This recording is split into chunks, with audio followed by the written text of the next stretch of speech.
She called the cops on me for parking on my own driveway. 6:47 a.m. Two patrol cars, lights flashing. My muddy F-250 sitting on my concrete pad, fully on my property. And Connie Riddell standing on the sidewalk, arms crossed, wearing that smirk like she'd already won. When the officer stepped out, she pointed at me and said, "I pay your salary, arrest him." Right there, I knew. This wasn't about a truck blocking her view.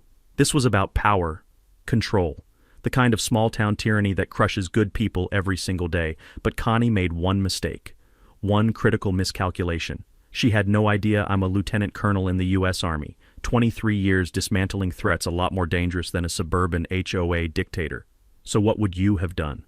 Drop your story below. I read every comment. And where are you watching from? Let's see who else is dealing with petty tyrants right now. Let me back up. My name is Vance Hartwick. Lieutenant Colonel, U.S. Army Intelligence, 23 years active duty. I'd just transitioned to reserve status, 1 weekend a month, keeping my hand in, and after 2 decades of living in base housing, moving every 18 months, sleeping in places where mortars were the alarm clock, I finally bought my first piece of real land. 4 acres in Pinewood Estates, Colorado. Trees, space, quiet. My wife Marlena, ICU nurse, tougher than half the soldiers I've commanded, was thrilled. Our son was at West Point, our daughter studying engineering at CU Boulder. This was supposed to be our chapter, the peaceful one. Every morning I'd pour black coffee from my stainless percolator, step onto the porch, and just listen. The crunch of frost on gravel under my boots, the smell of pine resin mixing with diesel exhaust from my truck. Cold air that didn't taste like sand or burning oil. It was perfect for about 8 weeks.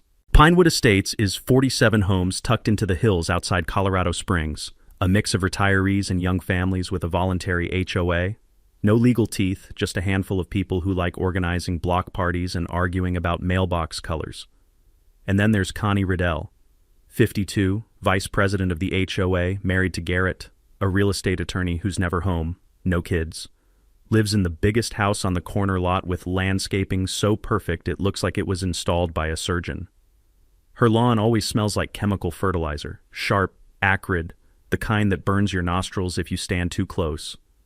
And she does these evening patrols where she walks the neighborhood in heels that click on the asphalt like a countdown timer. Click, click, click.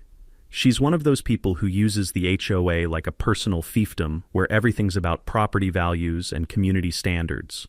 But if you listen close, you realize it's just code. She's made comments about transient renters. That's the Hispanic family 3 doors down. And she calls the veterans' work van parked on the street clutter. You get the picture. 2 weeks after we moved in, Connie knocked on my door with a welcome packet, smiled, shook my hand, then waited while I flipped through it. She'd highlighted one section in yellow. Vehicles over 6,000 pounds should be garaged or parked behind fence line. My truck is 6,400 pounds. I looked up and she was still smiling. "Just a courtesy reminder," she said. "We like to keep things tidy." I nodded, thanked her, closed the door. Marlena was watching from the kitchen. "That woman's going to be a problem," she said. "Maybe," I replied, but Marlena gave me that look, the one that says you're too optimistic and it's going to bite you. She was right. 12 weeks in, I came back from a weekend drill covered in mud after running field exercises. Live scenarios, 0 sleep, the kind of training that keeps you sharp. And my truck looked like it had been through a war zone because, in a way, it had. I parked it on my driveway, my paved concrete apron 10 feet from the street, completely on my property, and planned to wash it that afternoon. Sunday morning, 7 a.m., Connie knocked. I opened the door mid-sip of coffee. "That truck needs to be moved immediately," she said, pointing like it was a dead animal. "It's an eyesore." I kept my voice level. "It's on my property, ma'am. I'll wash it this afternoon." Her face went red, not pink red, and she said, "We'll see about that," then turned and walked away with her heels clicking double time. Marlena called from the kitchen. "Told you." Monday morning, 6:45, I'm pouring my second coffee when I see the lights. 2 sheriff's patrol cars rolling up slow. And Connie, standing on the sidewalk, pointing at my truck like she's directing an airstrike. That's when this story really starts. The 2 deputies stepped out of their patrol cars, and I could see them doing the mental math before they even reached my porch. Young guys, professional, probably mid-30s. The taller one, nameplate read Kraus, spotted the military decal on my truck's rear window, then looked at me standing there in my Army PT shirt, and I watched his shoulders relax just a fraction. He walked up, polite but cautious, while his partner hung back by the vehicles. "Morning, sir," Kraus said. We got a call about an illegally parked vehicle blocking access. He glanced at my truck, then at the wide-open street, then back at me with this look that said he already knew this was a waste of his time. On my own driveway? I said, keeping my tone even and friendly. Kraus sighed, pulled out his notepad, and walked over to check the property line, measured the distance from my truck to the street with his eyes, looked at the concrete pad, then turned to Connie, who was still standing on the sidewalk with her arms crossed like a school principal, waiting for detention to start. Ma'am, the vehicle is entirely on private property, Kraus called over. There's no violation here. Connie's voice carried across the yard, sharp and indignant. I want a report filed. He's violating covenant standards. This is a voluntary community and he's refusing to comply. Kraus walked back to me and I could see him fighting the urge to roll his eyes. Sir, we're going to clear this as unfounded. Have a good day. He handed me a card with the incident number, nodded, and headed back to his car. As they pulled away, I felt that familiar sensation. The prickle of adrenaline at the base of my skull, the same feeling I'd get 30 seconds before a mission briefing when you know the intel's about to get complicated. That evening, my inbox pinged with an email from Dale Pemberton, the HOA president, 68, retired insurance adjuster, the kind of guy who'd apologize for winning a poker hand. Subject line: courtesy reminder vehicle placement. The body was pure corporate vagueness about community aesthetics and voluntary compliance, but Dale had CC'd the entire street, 18 households total. Marlena read it over my shoulder and said, she's building a paper trail. She was right. So I replied to all, kept it short and factual, cited my property survey, noted there was no enforceable covenant according to county records, and attached a PDF of my plat map showing the property lines clear as day. The sound of Marlena's tea kettle whistling drifted in from the kitchen, and I could smell chamomile and honey mixing with the wood smoke from someone's fireplace down the street. And for a moment I let myself imagine this might be the end of it. It wasn't. Next morning I walked out to grab the newspaper and found an orange traffic cone sitting right at the edge of my driveway, not mine. I checked my security camera footage from overnight, and there it was. 11 p.m., a silver Lexus sedan pulled up, passenger door opened, Garrett Riddell stepped out, placed the cone, got back in, drove off. Took him 40 seconds. I picked up the cone, walked 3 houses down, and set it on Connie's pristine porch with a handwritten note underneath. Believe you dropped this, V. Marlena saw me walking back and just shook her head. You're poking the bear, she said. Bear poked first, I replied. That afternoon, a county code enforcement truck pulled into my driveway and outstepped Raul Espinoza, mid-40s, wearing a county polo shirt, and the expression of a man who'd seen every stupid neighbor dispute known to mankind. Mr. Hartwick, got a complaint about unpermitted grading work on your property? You do any earth moving recently? I shook my head. Bought it as is 8 months ago. Haven't touched the grading. Raul walked my property line, checked the drainage, looked at the slopes, then came back shaking his head. Man, I'm sorry. This is the 5th bogus call I've gotten from this street this month alone. Somebody's got way too much time on their hands. I offered him coffee and we stood on the porch for 10 minutes while he vented, and that's when he gave me something I hadn't considered. You know, Raul said, lowering his voice, you can request your own property inspection report from the county for $15. Shows every complaint ever filed against your address going back years. I've seen guys in situations like yours use it to prove harassment patterns if things go sideways. He wrote down the department number on the back of his card. I remembered a contractor buddy from Fort Carson who dealt with a nightmare neighbor pulling the same stunt. Anonymous complaints, code enforcement visits, the whole 9 yards. And he'd gotten that report, taken it to a lawyer, and the harassment stopped cold within a week. I filed the request that same afternoon. $15 felt like the best money I'd spend all year. What I didn't know yet was how much worse things were about to get, or how useful that little piece of paper would become. 3 days later, I started noticing cars slowing down in front of my house, people I'd never met giving my property the once-over like they were casing it for a heist. Turned out Connie had been busy with a petition, Voluntary Covenant Enforcement Initiative, going door to door, collecting signatures and framing the whole thing as protecting property values in the neighborhood. She'd even pulled recent appraisal data showing a slight dip in home prices over the past quarter, conveniently blaming it on commercial vehicles and non-conforming property maintenance, which was code for my truck and the work van belonging to the veteran 2 streets over. By the end of the week, she had 11 signatures out of 47 homes, mostly retirees who didn't know the details and just signed whatever Connie put in front of them while she smiled and talked about keeping the neighborhood beautiful. Then the anonymous letter showed up in my mailbox. No stamp, no return address, just a single sheet of printer paper with a message in Times New Roman. Military types think they're above the rules. Sell and move to base housing where you belong. Marlena found it when she got home from her hospital shift, and I watched her face go from confused to furious in about 3 seconds flat. I took the paper, held it up to the light, and caught the faintest scent of lavender. That distinctive, expensive hand lotion Connie wore everywhere. The kind that announces her presence 5 seconds before she enters a room. Marlena had mentioned it once after a block party, said it smelled like a funeral home, and now here it was, literally on a threat letter in my mailbox. I slipped it into a plastic sleeve and filed it in my growing folder of documentation right between the orange cone photos and the bogus code enforcement complaint. The following Tuesday, Marlena came home from her night shift at the ICU, shaking with a kind of anger I hadn't seen from her in years. Her car had gotten a parking ticket while she was working, parked legally on the street in a 2-hour zone that lifted restrictions after 6 p.m., but somehow she got cited anyway. She fought it, got it dismissed within 48 hours because it was obviously bogus, but the stress of dealing with it after a 12-hour shift where she'd lost 2 patients had left her exhausted. Then, 3 days later, her hospital received an anonymous phone call reporting that an ICU nurse on the night shift was showing up to work intoxicated, and the caller had described Marlena's shift time, her unit, even the color of her car in the parking lot. The hospital had to investigate. Mandatory policy, zero tolerance. And even though Marlena was cleared within hours after a blood test and supervisor interviews, the humiliation of being pulled off the floor and questioned in front of her colleagues left her devastated. She came home that morning, still in her scrubs, and just stood in our kitchen with tears running down her face. "She went after my job, Vance," Marlena said quietly. "She called my hospital and tried to get me fired." I felt my jaw tighten in that way it does when I'm making decisions, and Marlena recognized the look immediately. She'd seen it before every deployment, every time I had to shift from husband mode into operator mode. "I need to make some calls," I said. Marlena just nodded, poured herself tea, and said, "Burn her down." I reached out to Captain Lynette Torrens, an old JAG buddy who'd helped me navigate a landlord dispute 2 years earlier when some clown tried to keep our entire security deposit because we'd hung pictures on the walls.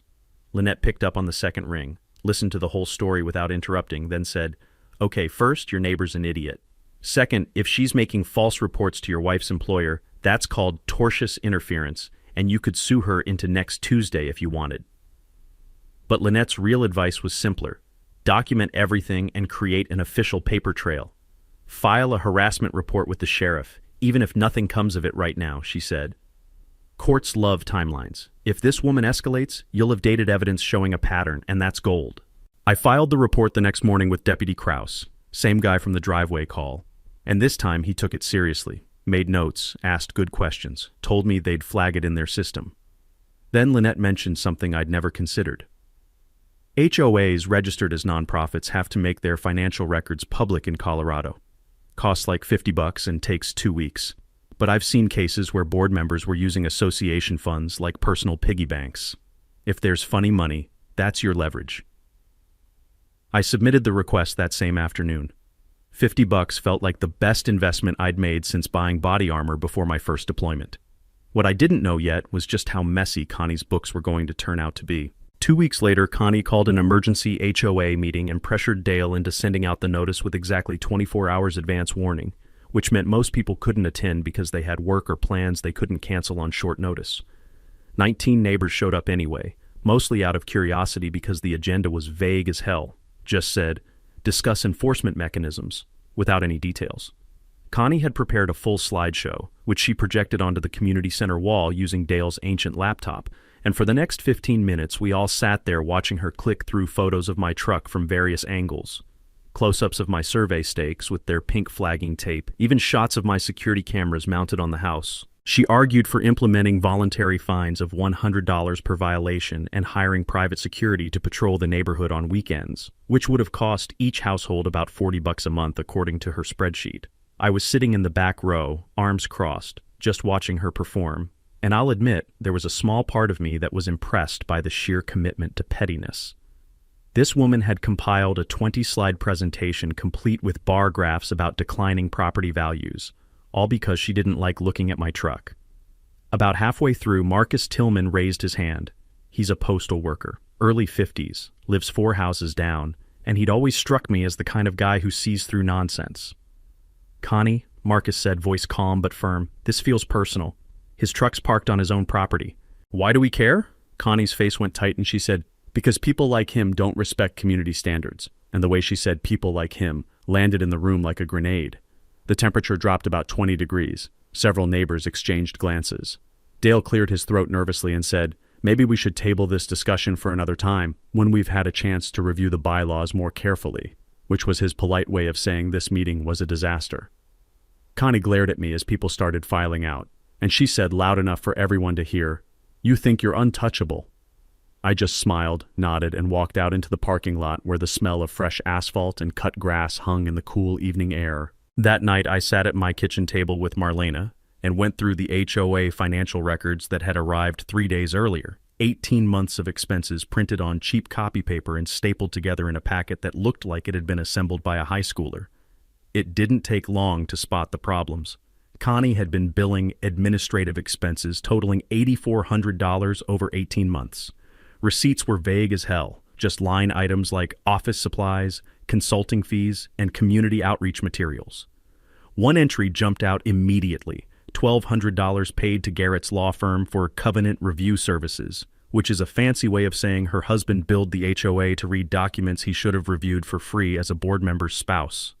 I took photos of every page with my phone, and Marlena, who'd spent 15 years managing ICU budgets and knew how to spot financial irregularities, circled 3 entries in red pen. "This is self-dealing," she said. "Nonprofits can't pay board members or their families without full board approval and disclosure. If she didn't get a vote on this, it's fraud." I'd learned enough about nonprofit law during a deployment to Afghanistan where we'd worked with NGOs to know that board members who funnel money to themselves can be removed and sometimes prosecuted, but I needed to verify the rules for Colorado specifically. A quick Google search confirmed what Marlena suspected. Any financial benefit to a board member requires disclosure and a conflict of interest vote by the rest of the board. There was no record of either in the meeting minutes Dale had posted online. The next morning, Marcus caught me at the mailbox and walked over with his hands in his pockets, looking like he had something to say, but wasn't sure how to start. "I've lived here 9 years, Marcus said finally. "Connie's run off 3 families that I know of. Always finds a reason. Noise complaints, property maintenance, whatever. But it's never the white folks, you notice that. He told me she'd filed noise complaints against him for loud music even though he doesn't own speakers, just listens to NPR on a clock radio.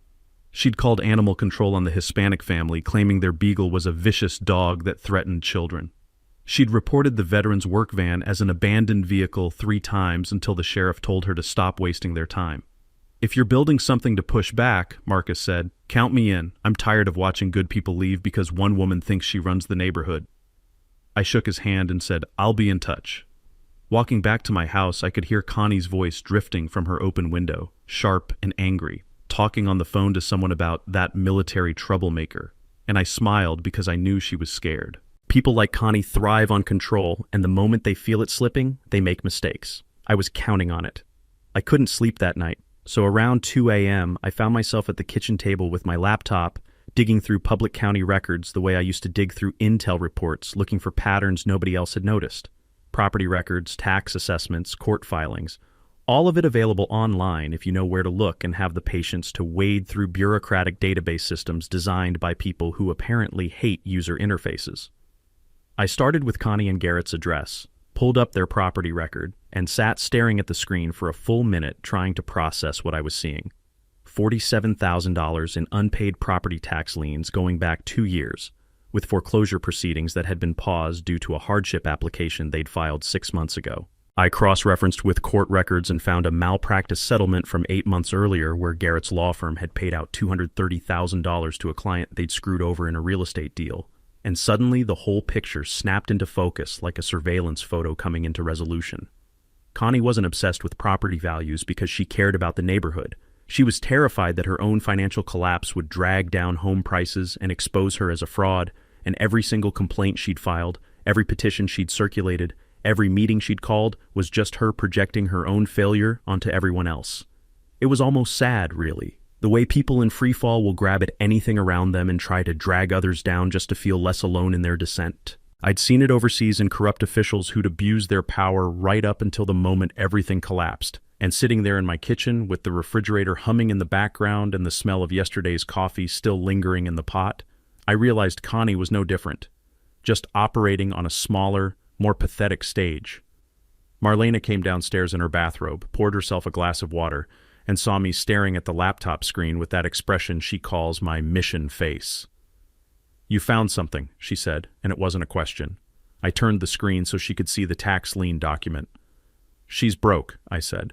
"The house is underwater, Garrett's firm is bleeding money, and she's been running a shell game with traffic cones and HOA petitions to distract everyone from the fact that she's about 6 months from losing everything."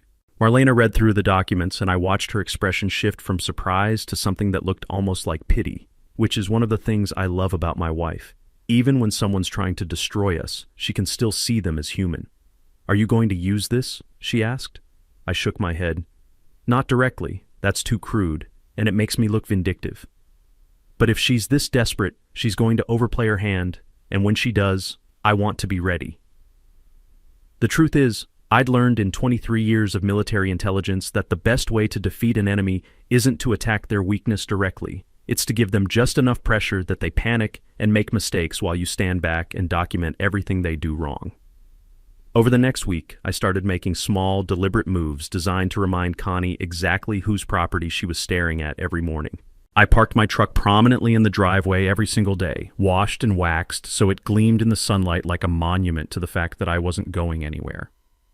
I installed a flagpole in my front yard, perfectly within code, exactly 6 feet from the property line, and flew an American flag that I raised at dawn and lowered at dusk with the kind of military precision that turned a simple flag into a statement.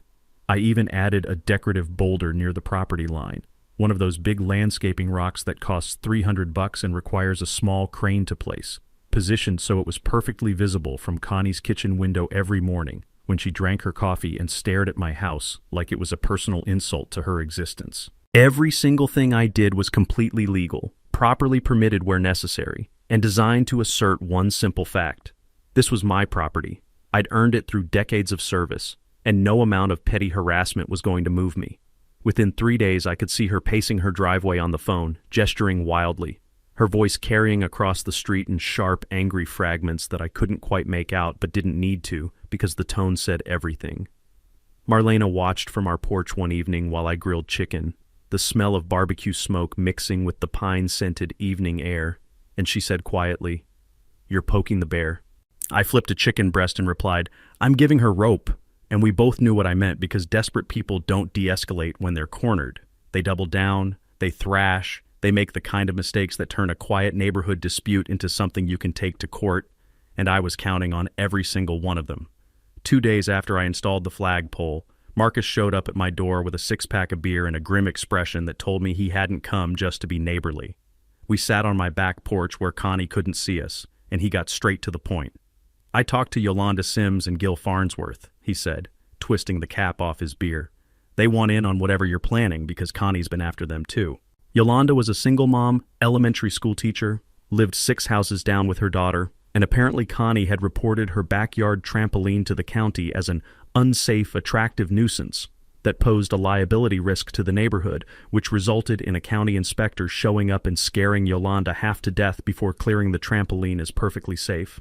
Gil was 71, Korean War veteran, and Connie had tried to force him to remove a memorial flagpole he'd installed to honor his fallen buddies, claiming it violated some imaginary height restriction she'd invented. "So, what's the play?" Marcus asked, and I appreciated that he didn't waste time with small talk or try to convince me to just let it go because he understood the same thing I did. People like Connie don't stop until someone makes them stop. We met at my kitchen table the following Saturday morning, the 4 of us drinking coffee while Marlena took notes on a legal pad and listened to everyone's stories. And what emerged was a pattern so obvious I was surprised nobody had connected the dots before. Connie had been targeting specific people, the ones who didn't fit her vision of what the neighborhood should look like, the ones who worked blue-collar jobs or didn't maintain their lawns to country club standards, the ones whose skin was a little too dark or whose cars were a little too old. and she'd been using the HOA as a weapon to drive them out through exhaustion and frustration. "We're not breaking any rules," I said, spreading out the HOA financial records on the table. "We're using them. Everything by the book, everything documented, everything legal." I showed them what I'd found in the financial records. The $8,400 in vague administrative expenses, the $1,200 paid to Garrett's law firm without proper board approval, and watched their expressions shift from anger to something that looked like hope, because for the first time, they realized this wasn't just about surviving Connie's harassment, but actually holding her accountable. The plan came together over the next hour like a military operation, which makes sense because that's how I'd been trained to think. Identify the objective, assess available resources, execute with precision. First step was filing a formal complaint with the Colorado Secretary of State about the HOA's financial irregularities, and I'd learned from Lynette that any board member of a Colorado nonprofit can be removed for self-dealing, which means paying themselves or their family members without a full board vote and proper disclosure in the meeting minutes. Marcus volunteered to file the complaint, which kept my name off the initial paperwork and made it harder for Connie to claim this was personal retaliation. Second step was requesting a special HOA meeting, which the bylaws allowed if 20% of homeowners petitioned for it, meaning we needed 10 signatures out of 47 homes. We already had 4 people in my kitchen. Gil knew 5 neighbors who couldn't stand Connie, and Yolanda promised to talk to 3 more families on her street who'd been quietly suffering under Connie's reign. Third step was preparing a presentation for that meeting. Just facts, no emotion, no personal attacks, laying out the financial mismanagement and calling for an immediate board recall vote. Fourth step was inviting media, because the local paper, the Pinewood Gazette, loved writing about HOA abuse stories, and Yolanda had a contact there from when they'd covered her school's fundraiser last year. Gil, who'd been quiet through most of the planning, finally spoke up. "You really think this'll work?" he asked, and I could hear the weight in his voice. The exhaustion of a man who'd fought one war overseas and didn't think he'd have to fight another one in his own neighborhood. "It'll work," I said, because people like Connie rely on everyone being too tired or too scared to push back. The moment someone does, the whole thing collapses. Marcus raised his beer. "To collapsing houses of cards," he said, and we all drank to that. After everyone left, Marlena found me standing at the kitchen sink washing the coffee mugs, and she wrapped her arms around me from behind. "Why not just move?" she asked quietly. "We could sell, find somewhere peaceful, start over." I turned to face her. "I spent 20 years in places where warlords controlled people through fear and intimidation," I said. "I'm not letting it happen on my own street." "And our kids are watching, the one at West Point, the one studying engineering. They're watching how we handle bullies, and I want them to see that you don't run, you don't hide, you stand up and you fight back with truth and the law on your side." Marlena kissed my forehead. "Then let's fight," she said. And I knew right then that whatever came next, we'd face it together. The same way we'd faced every deployment, every move, every challenge the Army had thrown at us for 2 decades. The week before the scheduled HOA meeting, I woke up at 5:30 a.m. like always, started the coffee, walked outside to grab the newspaper, and immediately knew something was wrong because my truck was sitting lower than it should have been. All 4 tires slashed, clean cuts through the sidewalls, the kind of damage that's deliberate and personal and costs about $800 to fix. I stood there in my driveway in bare feet and sweatpants, the morning air cold enough that I could see my breath, and felt that old familiar anger rising up. Not the hot, explosive kind, but the cold, calculating kind that comes from years of dealing with threats and knowing exactly how to dismantle them piece by piece. I pulled out my phone, reviewed the security camera footage, and there it was. 2:17 a.m., a figure in a dark hoodie approaching from the street, kneeling by each tire, working quickly, then disappearing back the way they'd come. The footage was clear enough to see the person's height and the way they moved, but the face was obscured and the lighting made it impossible to identify them definitively, which meant whoever did this knew where my cameras were and had planned accordingly. I filed a police report within the hour, and Deputy Kraus showed up looking tired and frustrated, like he'd already had a long day, even though it wasn't even 7 a.m. yet. He watched the footage on my laptop, made notes, took photos of the slashed tires, and said what I already knew he'd say. "Height and gait are consistent with your neighbor, but without a clear face shot or other evidence, we can't make charges stick. You need more." I handed him a printed timeline of every incident over the past 4 months. The false police calls, the code enforcement harassment, the hospital complaint against Marlena, the anonymous letter. and watched him flip through it with the expression of someone who's seen this pattern before and knows exactly where it's heading. "Keep this documentation," he said. "If she escalates again, and I think she will, you'll have everything you need for a restraining order at minimum." My insurance covered the tires, but that wasn't the point. The point was that Connie had crossed from harassment into property destruction, which meant she was panicking and making exactly the kind of mistakes I'd been waiting for. I knelt by the truck after Kraus left, running my hand over the slashed rubber, and the smell hit me, hot tire rubber mixed with the metallic tang of cut steel belts, acrid and sharp in the cold morning air, and I thought about all the times I'd dealt with insurgents who'd sabotaged equipment thinking it would break our will, not understanding that every attack just made us more methodical, more patient, more determined to see the mission through. 3 days later, the smear campaign started, and I'll admit I didn't see it coming because I'd underestimated how desperate Connie had become. Someone created a fake Facebook profile called Concerned Pinewood Resident and started posting in the neighborhood group, claiming that a new neighbor was an aggressive military type who threatened families, surveilled children with cameras, and had a history of violent behavior that the community should be aware of. The posts were vague enough to avoid direct libel, but specific enough that everyone knew they were talking about me, and within hours several neighbors had shared the posts before anyone realized the profile was only 3 days old with no real photos or history. Yolanda was the one who caught it first, took screenshots of everything before the posts got deleted, and called me immediately. "Vance, you need to see this," she said, and I could hear the anger in her voice, the kind of protective fury that comes from watching someone you care about get attacked with lies. I read through the screenshots and felt something twist in my chest, not for myself, but for Marlena and my kids, because these weren't just attacks on me. They were attempts to destroy my reputation in a community where reputation is everything, where a rumor can follow you for years and color every interaction you have with neighbors and friends. That evening, my son called from West Point, and I could tell he was trying to sound calm, but there was an edge in his voice. "Dad, someone tagged me in a Facebook post saying you're threatening people in your neighborhood. What's going on?" I explained the situation as clearly as I could, told him about Connie's escalating harassment and the fake profile, and he was quiet for a moment before saying, "You always told me to document everything and let the truth speak for itself. Are you doing that?" I smiled despite everything, because hearing my own advice reflected back at me by a kid who'd grown into a man while I wasn't looking reminded me why this mattered in the first place.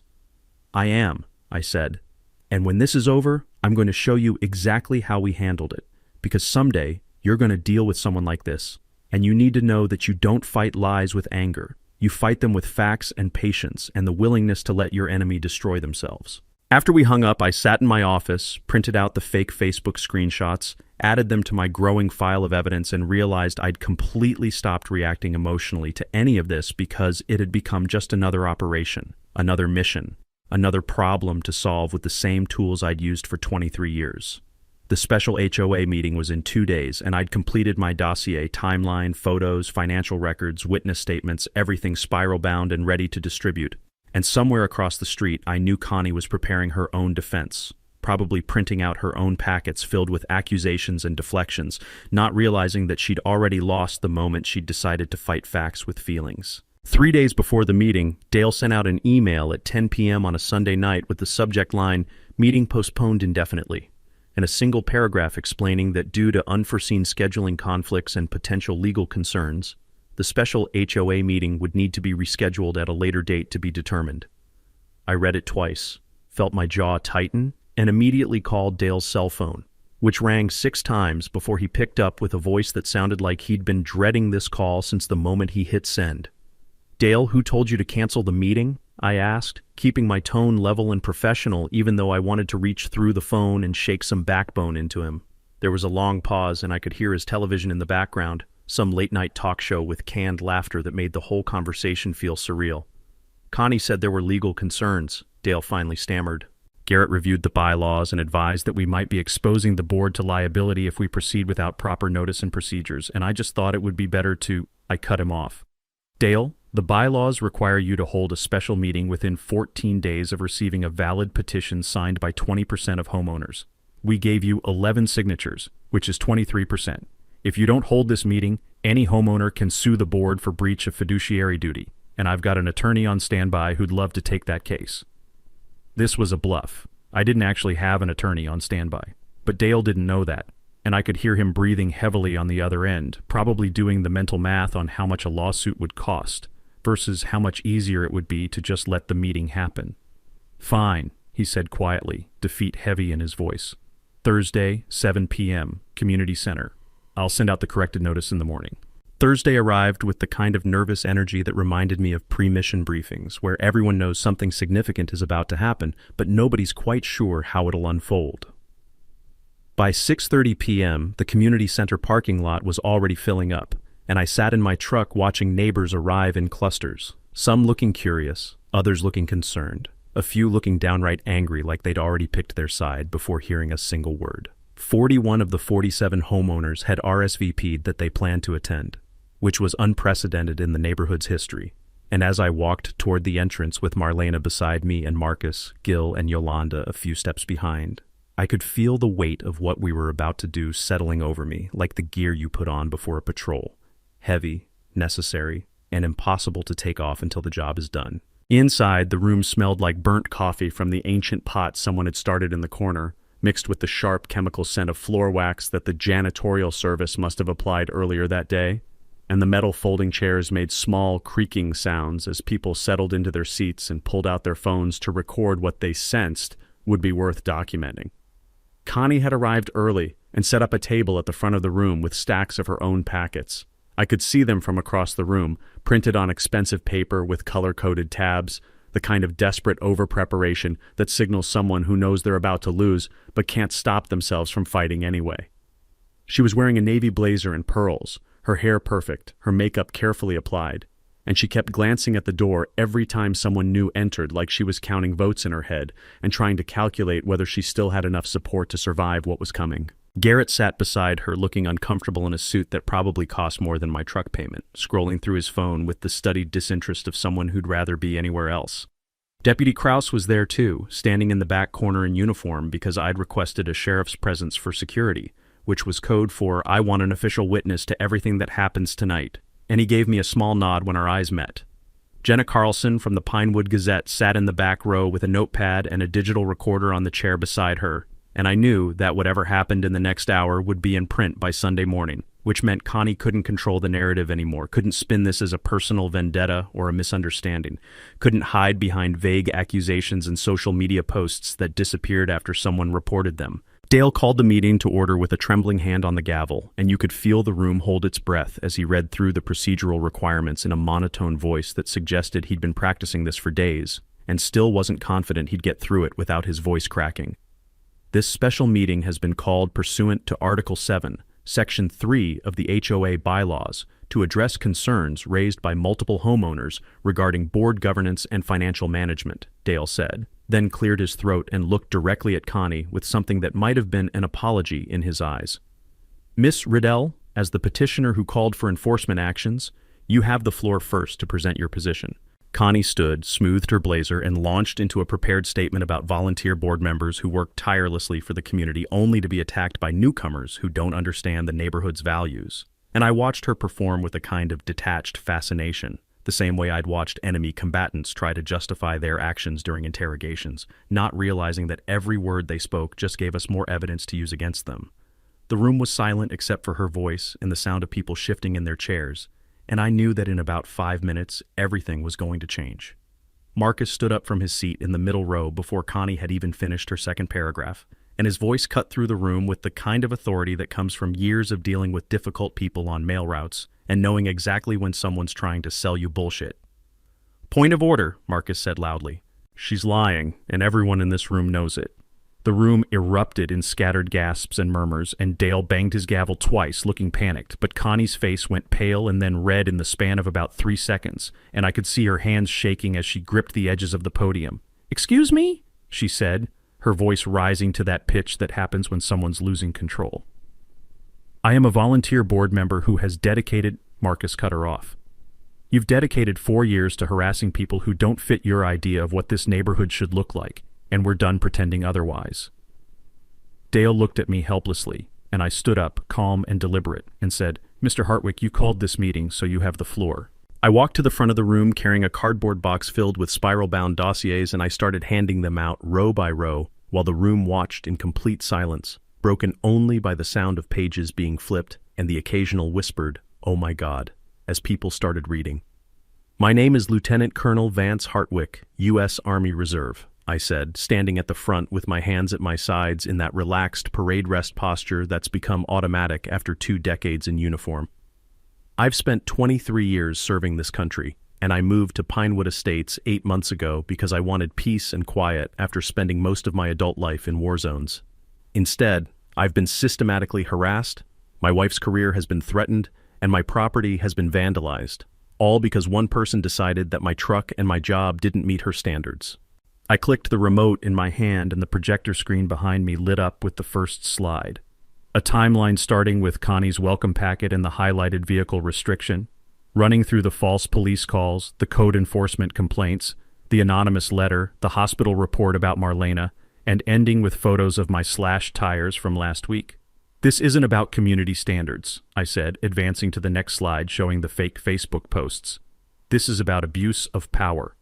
The room was dead silent now, everyone reading their dossiers and looking up at the screen, and then looking at Connie, whose face had gone from red to white, and whose hands were now gripping Garrett's arm like she might fall over without support. I advanced to the financial records slide, the one showing $8,400 in unexplained administrative expenses, and the $1,200 payment to Garrett's law firm. "The HOA bylaws require board members to disclose any payments to family members and get a conflict of interest vote from the full board," I said. "According to the meeting minutes posted online, no such vote ever occurred, which means Miss Riddell has been funneling association funds to her husband's failing law firm without authorization." Connie's voice cracked when she tried to respond. "This is slander! Garrett, do something!" But Garrett just sat there looking at his phone, and when he finally spoke, his voice was quiet and resigned. "Connie, stop talking. Please just stop talking." The room erupted in whispers and conversations, and I could see people flipping through the dossiers, comparing what they were reading to the slides on the screen, putting together the pieces of a puzzle that had been obvious to anyone paying attention, but that nobody had bothered to assemble until now. I held up my hand and the room quieted down again. "I filed a formal complaint with the Colorado Secretary of State's nonprofit division this morning," I said. "They'll be conducting an audit of the HOA's finances, and if they find what I think they'll find, there will be consequences. But that's not why we're here tonight." I turned to face the room instead of Connie. "We're here because you elected a board to serve this community, and instead, they've been serving themselves and using HOA rules as weapons against anyone they don't like. Marcus has been harassed. Gil has been harassed. Yolanda has been harassed. The Montoya family down on Spruce Street has been harassed. And it stops tonight." I paused. "I move for an immediate recall vote of the entire board, effective immediately, with new elections to be held within 30 days. A woman in the third row I'd never met before raised her hand. "I second that motion." Dale looked like he wanted to disappear into the floor, but he went through the procedures mechanically, called for discussion, and when nobody spoke, he called for the vote. "All in favor of recalling the current board?" 38 hands went up. Connie stood abruptly, grabbed her purse, and walked toward the door with Garrett following behind her, and the sound of the metal door slamming echoed through the community center like a gavel striking wood, final and irreversible. After the meeting ended and people started filtering out into the parking lot, Jenna Carlson caught me by my truck and asked if I had a minute for a quick interview. "What do you want people to know about what happened here tonight?" she asked, her recorder held up between us. I thought about it for a second. "HOAs aren't inherently bad," I said. "They serve a purpose. But unchecked power corrupts. And when board members start using their position to settle personal scores instead of serving the community, homeowners need to get involved, ask questions, and demand transparency." She asked about my military background and whether that played a role in how I handled the situation, and I shook my head. "This isn't about rank or training.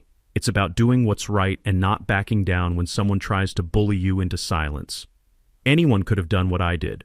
They just needed to be willing to put in the work and trust that the truth matters."